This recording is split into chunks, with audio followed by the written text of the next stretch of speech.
Assalomu alaykum, hurmatli kitobsevar do'stlar. Men bugun sizlarga dunyo adabiyotining rivojiga ulkan hissa qo'shgan yozuvchi, ingliz yozuvchisi James Hadley Chase'ning asarlari va uning hayoti va faoliyati haqida qisqacha ma'lumot bermoqchiman. 1906-yilda Buyuk Britaniyada tavallud topgan James, uning asl ismi Rene Roland.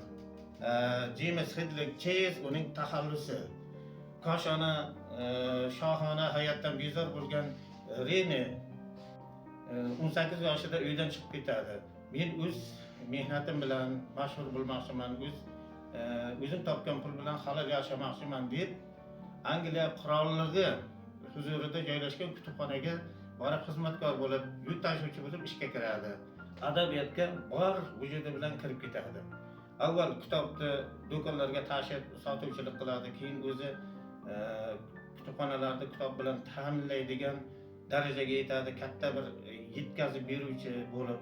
James Hadley Chase o'zining birinchi ilk asarini 1938-yilda yaratadi. 12 kun ichida yaratadi. U shunchalik mashhur asar yaratadiki, uni kutubxonalardan, kitob do'konlaridan topish qiyin bo'lib qolib, kam miqdorda nashriyatlardan chiqqan bo'ladi.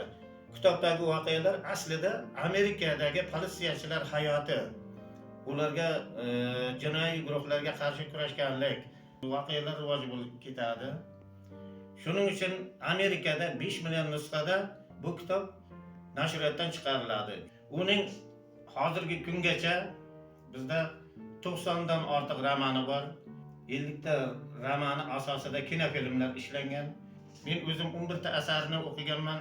Gonkongdan Tobut kitobini o'qisangiz, amerikalik mashhur biznesmen, kompaniya boshlig'i Jeffersonning o'g'li shu o'zining yashayotgan hayotidan nolib Tailandga ketib qoladi. Tailandda keyin uning bir necha yildan keyin uning o'ligi keladi. Tobutda Tailandda, shuning uchun Gonkongdan Tobut deb nomlanadi kitob nomi. Tobutda aslida o'g'lining o'ligi emas, ichi to'la narkotik moddalar bo'ladi. Narkotik moddalarni Amerikaga shu Tobut orqali olib kelgan bo'ladi. Uni yollash uchun, uni topish uchun, qotillarni topish uchun Jefferson Esquire yollaydi, aytgan pullarni beradi, hamma sharoitini qilib beradi, o'g'limni qotilini topib kelib. Lekin aslida o'g'il o'lmagan bo'ladi, chunki detektiv Esquire bir necha oylar shu yerda yurib, juda katta qiyinchiliklar ko'rib, tailandlik odamlar orasida xristian diniga mansub bo'lgan odamni ko'rib qoladi. U albatta shu Jeffersonning o'g'li bo'ladi. Olib kelmoqchi bo'ladi, otasiga qaytarmoqchi bo'ladi Amerikaga, u lekin unamaydi. Chunki u o'zini hayotini jinoyatchilikka bag'ishlab qo'ygan bo'ladi. Faqat jinoyatchilik, narkotik moddalar yetkazib berish bilan shug'ullangan mafiyaga ishga o'tib ketgan bo'ladi. Kitobning asl maqsadi haqiqatdan ham o'ligini Tobutda Gonkongdan olib keladi. Chunki u jinoyat guruhi bir-biri bilan murosaga kelishmaydi. Yozuvchining har bir romanida jinoyat olamiga qarshi kurash yoritilgan.